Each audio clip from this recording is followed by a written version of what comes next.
आज का वीडियो जो है वो थोड़ा सा हटके है। हटके इसलिए है क्योंकि इसमें थोड़ा सा मैंने कंट्रोवर्शियल सब्जेक्ट चुना हुआ है, जहाँ पे मैं बोल रहा हूँ कि जेई मेन जो एग्ज़ाम है, जो इंजीनियरिंग एंट्रेंस एग्ज़ाम है, इसको बैन करना चाहिए। बैन जेई एग्ज़ाम को इसलिए करना चाहिए क्योंकि ये एक फेयर या एक ऑनेस्ट अप्रोच नहीं है स्टूडेंट को सिलेक्ट करने के लिए for engineering, top engineering colleges. इस वीडियो को आप ज़रूर एंड तक देखना सो दैट आप में जो थॉट्स हैं वो थोड़े प्रोवोक हो जाएं, आपका एक ओपिनियन बन जाए। आपका ओपिनियन मेरे साथ भी हो सकता है और मेरे अगेंस्ट भी हो सकता है। आपका जो भी ओपिनियन है इस वीडियो के देखने के बाद आप प्लीज़ मेरे को कमेंट ज़रूर करना। वीडियो को सब्सक्राइब भी करना और वीडियो को एंड तक ज़रूर देखना, क्योंकि मैं बहुत सारी इंपॉर्टेंट चीज़ें बोलने वाला हूँ बेस्ड ऑन माय एक्सपीरियंस, जो मैं IIMs, IITs, top engineering MBA colleges में विज़िट किए हैं for campus hiring. Almost top international universities मैं गया हूँ, वहाँ के टीचर्स, प्रोफेसर, स्टूडेंट से मेरा काफ़ी इंटरेक्शन रहा है। Harvard, MIT, Stanford, Oxford, Cambridge गया हूँ मैं वहाँ पे।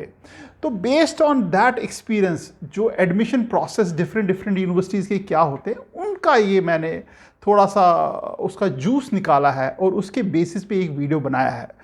क्यों लगता है कि ये जेई मेन जो एग्ज़ाम है इसको बैन करना चाहिए, इसके बदले कुछ अल्टरनेटिव होना चाहिए। मैं आपके लिए दो सिनेरियोज़ बताऊंगा, आप चूज़ करना उन दो सिनेरियोज़ में कि किसको आईआईटी का टॉप कॉलेज मिलना चाहिए या किस बच्चे को टॉप इंजीनियरिंग को टॉप ब्रांच मिलनी चाहिए। बच्चा नंबर 1 है, जिसको मैं ए बच्चा बोलूँगा।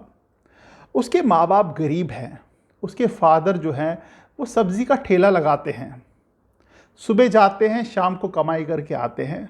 बेटा जो है वो सुबह अखबार बेचता है, मतलब ड्रॉप करता है लोगों के घर में, और कुछ पिटी जॉब्स करता है, कहीं दुकान पे कुछ सामान ले जाना, लाना ले जाना, और एक रिमोट एरिया में रहते हैं।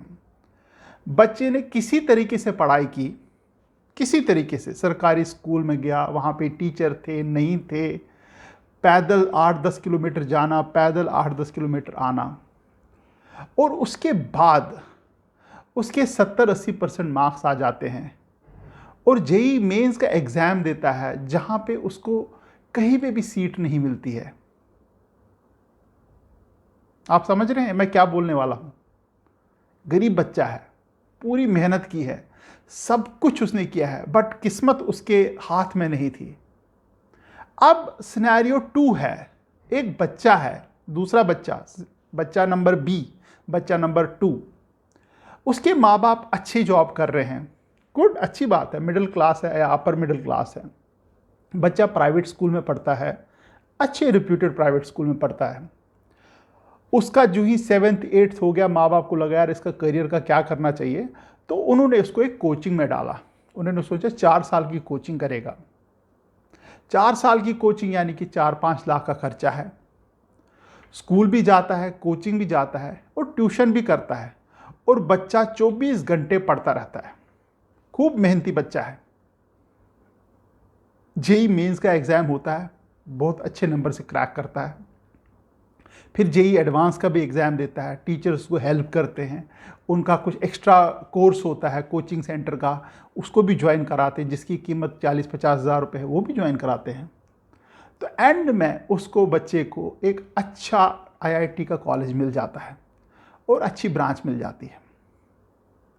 अब आप मेरे को दिल पे हाथ रख के बोलिए, ज़्यादा डिजर्विंग बच्चा कौन है? कौन है वो बच्चा जिसने ज़िंदगी में कुछ रियल लाइफ स्किल्स सीखे होंगे और वो इंजीनियर बनने के काबिल होगा? वो बच्चा जो सुबह अपने बाप की मेहनत या बाप के साथ बाप की हेल्प करता है, ट्यूशन नहीं पढ़ी है, कोई फैमिली सपोर्ट नहीं है, माँ बाप उसके पूछते भी नहीं है तो पढ़ भी रहा है नहीं पढ़ रहा है, किताबें मांग के पढ़ता है, स्कूल जाता है, वहाँ टीचर्स नहीं होते। सरकारी स्कूल में आपको मालूम है क्या हालत है, कोचिंग के नाम पे तो कुछ भी नहीं है, और किसी तरह के 70-80% मार्क्स लाता है 12th में, और जेई मेंस का एग्ज़ाम देता है, वहाँ पे उसका रैंक कुछ आता नहीं है तो उसको मिलता ही नहीं है। और ऑन द अदर हैंड जिसने 12, 15, 20 लाख रुपए अभी तक बच्चे ने खर्च कर लिए, बच्चे ने भी मेहनत की है, किस बच्चे को आईआईटी में जाना चाहिए? आप बोलोगे फिजिक्स, केमिस्ट्री, मैथ तो उस बच्चे को आते हैं जो कोचिंग गया हुआ है। बट क्या ये फेयर है? क्या लेवल प्लेइंग फील्ड है ये?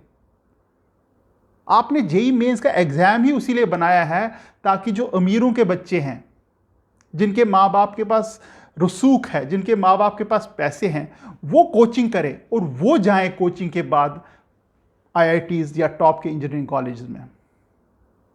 आपको जान के हैरत होगी, आप जान के परेशान हो जाओगे, जो बच्चा नंबर 1 है, उसका नाम नहीं मैं बताऊंगा, वो हार्वर्ड में इंजीनियरिंग कर रहा है, सॉरी एमआईटी में इंजीनियरिंग कर रहा है।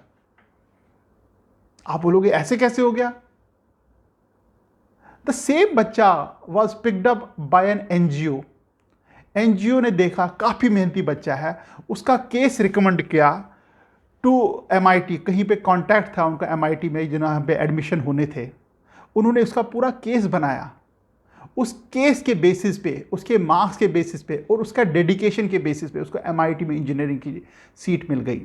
और एमआईटी ने सिर्फ सीट ही नहीं दी है, उसकी सारी फीस माफ़ कर दी, यानी कि स्कॉलरशिप मिला। और उसका जो 4 साल या जितने भी ड्यूरेशन ऑफ द कोर्स है उसका खर्चा उठाया, और उसका आने जाने का खर्चा सब कुछ एमआईटी ने उठाया। ये फ़र्क है हमारे जो एडमिशन सिस्टम में और यूएस के एडमिशन के सिस्टम में।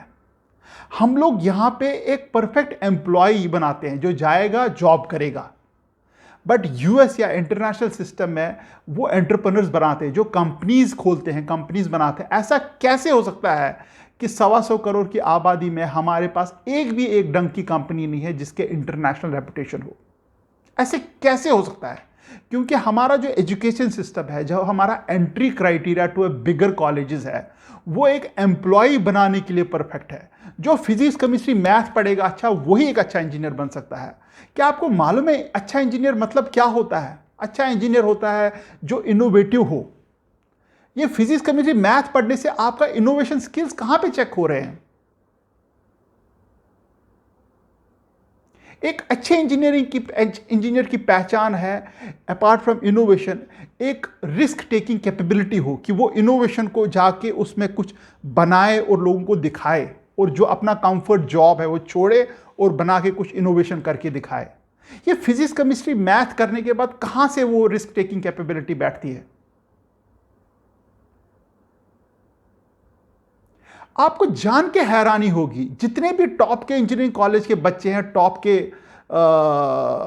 बैचेस में बैठे हुए हैं, उन बेचारों ने 8th से लेके 12th तक सूरज नहीं देखा है। उनको मालूम ही नहीं है प्लेग्राउंड क्या होता है, उनको मालूम ही नहीं है टीम वर्क क्या होता है, टीम में खेलना कैसे होता है। अब विडंबना जानिए उस बच्चे की जो 8th में क्लासरूम में घुसा, कोचिंग में घुसा, वो निकला 12th के बाद, क्या वो एक बहुत बढ़िया इंजीनियर बन के निकलेगा क्या? द आंसर इज नो, क्योंकि उसके पास रियल लाइफ स्किल्स ही नहीं है, जो रियल लाइफ स्किल्स एक इंजीनियर्स को चाहिए। वो बच्चा फिजिक्स, केमिस्ट्री, मैथ्स पढ़ा सकता है, पढ़ता है, बहुत अच्छे से आता है, but engineering is more than physics, chemistry, maths. That is a reason. जो बच्चा नंबर 1 था, जो मैंने बोला गरीब है, सब्जी का ठेला बाप लगाता था, उसका वो एमआईटी में बैठा हुआ है। और believe me, I will track that student. मैं ट्रैक करके बताऊंगा कि वो क्या कर रहा है। क्योंकि मैं जब एमआईटी में गया था, तो लास्ट टाइम 1.5-2 साल पहले मैं एमआईटी में गया था, तो वहाँ पे मैंने एक बच्चे को मिला। मैं वहाँ पे, मेरे को एक प्रोफेसर से वहाँ पे, तो उन्होंने मिलाया, कहा जी ये इंडियन बच्चा है, आप इससे मिलिए। मैं सुन के इसकी कहानी दंग रह गया था। और उसने इतना क्रिटिसाइज किया हमारे जेई मेंस या जेई एडवांस के पैटर्न को, कि जहाँ पे एक लेवल प्लेइंग फील्ड ही नहीं है। गरीब का बच्चा नहीं कर पाएगा JEE mains, JEE advance.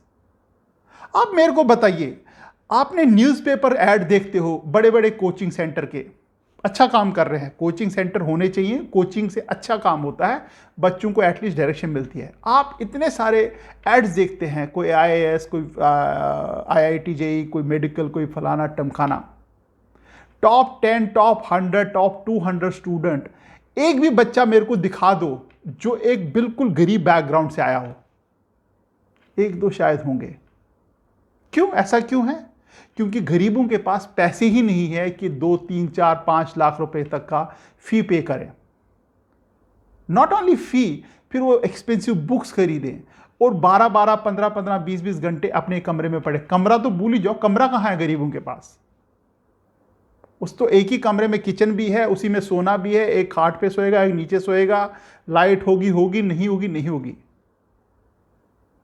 That is a reason I am saying, ये जो हमारा जेई मेंस तो चलो मैंने एक नाम लिखा है, but all those entrance exams should be band in India. इसका कुछ ऐसा वाया मीडिया निकालना चाहिए जहां पे जो बच्चे की और एक्टिविटीज हैं उनको भी कंसिडर किया जाना चाहिए। Somebody is good in debating, extra ordinary debater है, बात करता है, कॉन्फिडेंस के साथ बात करता है, बट फिजिक्स केमिस्ट्री मैथ में उतना स्ट्रांग नहीं है, तो उसकी क्या जिंदगी बर्बाद है? क्या वो स्मार्ट नहीं है? क्या वो इंटेलिजेंट नहीं है? Somebody who has worked in an NGO, 2 साल से वो कोविड में बच्चों लोगों की मदद कर रहा है, वो बच्चा 11th और 12th में, फिजिक्स केमिस्ट्री में मैथ्स उसके अच्छे नहीं, मार्क्स नहीं आए, उतने अच्छे नहीं मार्क्स आए, क्या वो अच्छा बच्चा है, इंटेलिजेंट स्मार्ट बच्चा नहीं है? क्या वो डिजर्व नहीं करता टॉप कॉलेज में पढ़ना? और उस बच्चे ने 2 साल में तो जिंदगी देख ली, गरीब लोगों की मदद करना, कोविड में बाहर जाना, रिस्क लेना, लोगों को हॉस्पिटल पहुंचाना, ऑक्सीजन देना।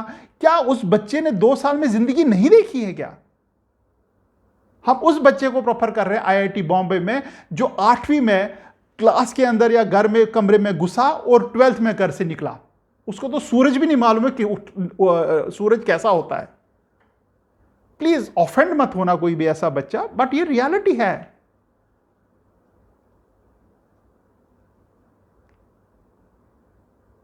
कितने गरीब बच्चों को आप देखते हो कि अच्छे अच्छे कॉलेज में पढ़ रहे हुए, बिल्कुल गिने चुने, वो भी गिने चुने इसलिए होते हैं, उनको भी इसलिए होता है कोई ना कोई एनजीओ उनकी हेल्प कर देता है, कोई ना कोई संस्था उनकी हेल्प कर देती है इन टर्म्स ऑफ कोचिंग। जैसे सुपर 30 है, वो हेल्प करती है। इवन बहुत सारे कोचिंग सेंटर्स हैं जो कुछ स्कॉलरशिप वगैरह देते हैं, but that is not sufficient. ऐसा क्यों आपने पैरामीटर बनाया, ऐसा क्यों आपने एंट्रेंस एग्जाम बनाया जहां पे किसी एक खास तबके के बच्चों को एडवांटेज मिले? अब सिमिलरली यही चीज होने वाली है जो सेंट्रल यूनिवर्सिटी का एंट्रेंस एग्जाम है। सब बच्चों ने, जितने भी middle class, upper class, middle class बच्चे हैं, उन्होंने छोड़ दी है पढ़ाई, अब वो कोचिंग जा रहे हैं। अब वो कोचिंग में जाके डीयू के, एसआरसीसी, सेंट स्टीफन में एडमिशन लेंगे, और गरीब का बच्चा नहीं जा पाएगा क्योंकि वो बेचारा तो कोचिंग कहां से लेगा? जो सरकार उसकी मदद करेगी तो करेगी, नहीं तो बेचारा बैठा हुआ, कोई ऑर्डिनरी कॉलेज में मिल जाएगा, नहीं तो कॉरेस्पॉन्डेंस कर लेगा दिल्ली यूनिवर्सिटी से। ये थॉट प्रोवोकिंग वीडियो है, इसलिए अगर आपके मन में कुछ भी ऐसा लग रहा है कि आपको भी कंट्रीब्यूट करना चाहिए, आप प्लीज कमेंट सेक्शन में लिखो। अब कुछ लोगों का ये भी लॉजिक है, अगर ये फिजिक्स, केमिस्ट्री, मैथ्स हम चेक ना करें अच्छा है नहीं है, तो वो अच्छा इंजीनियर नहीं बनेगा। आप कुछ ऐसा मैकेनिज्म ढूंढो ना जिसमें ये लोग भी अकोमोडेट हो जो कोचिंग नहीं गए, ये लोग भी अकोमोडेट हों जो कोचिंग नहीं गए। आप में हार्वर्ड, एमआईटी के जितने भी एडमिशन क्राइटेरिया है, उसमें स्टूडेंट का पूरा प्रोफाइल चेक किया जाता है। क्या आपने कभी एनजीओ में काम किया है? क्या आपकी कोई ऐसी इनोवेशन है जहां पे आपने दिखाया हो कहीं पे? क्या आपको कोई स्कॉलरशिप मिली है सरकार की तरफ से? क्या आप सरकारी स्कूल में पढ़ते हो? अगर आप सरकारी स्कूल में पढ़ते हो, that is government funded school से आते हो, तो आपको प्लस पॉइंट मिलता है यूएस में। अगर आप यहां पे डीपीएस, एमएटी, शमेटी से आते हो, तो वो पॉइंट आपको यूएस में नहीं मिलता है, क्योंकि आप सेल्फ फंडेड स्कूल्स में गए हो। इंडिया में ऐसा कुछ नहीं है। आप गरीब कॉलेज स्कूल से हो तो कोई एडवांटेज नहीं है, आप अमीर स्कूल से हो तो कोई एडवांटेज नहीं है। आपकी क्लास में टीचर आते थे, कोई एडवांटेज नहीं है, टीचर नहीं आते थे, कोई एडवांटेज नहीं है। इसको सोचना पड़ेगा, सबको सोचना पड़ेगा कि क्या मैकेनिज्म हो सकता है, कहां पे ऐसे बच्चों को आगे लाया जाए जिनके मार्क्स अच्छे नहीं है बट उनका ओवरऑल टैलेंट खतरनाक है। क्यों हमारी कंट्री आज भी एक अच्छे एम्प्लॉय प्रोड्यूस कर रही है? यूएस में जाइए, आईटी इंडस्ट्री में इंडियन बैठे हुए हैं, कर रहे हैं टक टक टक टक टक टक कंप्यूटर पे। यहां दुनिया भर की कंपनीज बैठी हुई हैं, इंडिया में बैठे हुए हैं इंडियन एम्प्लॉयज। एक ढंग की कंपनी नहीं है इंडियंस की जो बाहर जाके डोमिनेट किया, एक ढंग की कंपनी नहीं है। क्यों? क्योंकि हमारा एजुकेशन सिस्टम, हमारी एंट्री क्राइटेरिया ऐसे हैं जो वो अच्छे एम्प्लॉय बनाती है। जो 4-5 साल कोचिंग में या घर में बैठ के पढ़ के निकला हो, उसके रियल लाइफ स्किल्स कहां होंगे, उसकी रिस्क टेकिंग कैपेबिलिटीज कहां होगी, कैसे वो बनेगा एंटरप्रेन्योर? वो जो बेचारे बनते भी हैं वो भी बेचारे आधे अधूरे बनते हैं। थोड़ी बहुत कंपनी ऊपर लेके जाते हैं, फिर बेच देते हैं, भाग जाते हैं, मर्जर हो जाता है, एक्विजिशन हो जाता है, क्योंकि उनमें वो कॉन्फिडेंस ही नहीं है कि वो बड़े बड़े प्लेयर्स के साथ।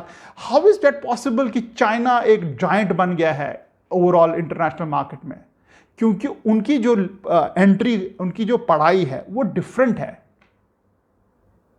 और हम यहां पे खुश हो रहे हैं, आईआईटी के बच्चे, आईआईटी के बच्चे, आईआईटी के बच्चे, आईआईटी के बच्चे बहुत अच्छे एम्प्लॉई हैं और कुछ नहीं है, नथिंग मोर देन दैट। हाँ, एक दो गिने चुने जो पीछे बैक बेंचर्स हैं, जिनको मेटलर्जियाँ मिली हुई हैं, जिनको इंजीनियरिंग फिजिक्स ब्रांच मिली है, वो फ्रस्ट्रेट हैं, उनको जॉब नहीं मिल रही ढंग की, तो वो कहीं ना कहीं स्टार्टअप कर देते हैं। आप टिपिकली उठा के देख लो, जितने भी स्टार्टअप हैं वो कंप्यूटर साइंस के बच्चे नहीं हैं, वो कोई बैक बेंचर पुरानी कोई घटिया सी ब्रांच में बैठे हुए हैं, और वो फिर उनको लगता है यार मेरा तो फ्यूचर ही नहीं है, मैं क्या करूंगा इकोनॉमिक्स लेके या इंजीनियरिंग फिजिक्स लेके, मेटलर्जी लेके। ऑल दो उनमें फ्यूचर है, बट उनको लगता है, वो फिर वो अपने वो स्टार्टअप कर देते हैं। आप उठा के देख लो जितने भी स्टार्टअप्स हैं, सबका खेल यही है। कोई कंप्यूटर साइंस का बच्चा नहीं जिसे स्टार्टअप सक्सेसफुल किया हो, इक्का दुक्का होगा, कोई तो होगा। आप प्लीज इस वीडियो पर रिएक्ट करना। इस वीडियो में जितने भी कमेंट्स आएंगे, आई वुड रियली अप्रिशिएट कि आपके कमेंट आए, इसके अगेंस्ट भी आ जाए, कोई प्रॉब्लम नहीं, एटलीस्ट एक आई ओपनर तो होगा। All the best and thank you very much.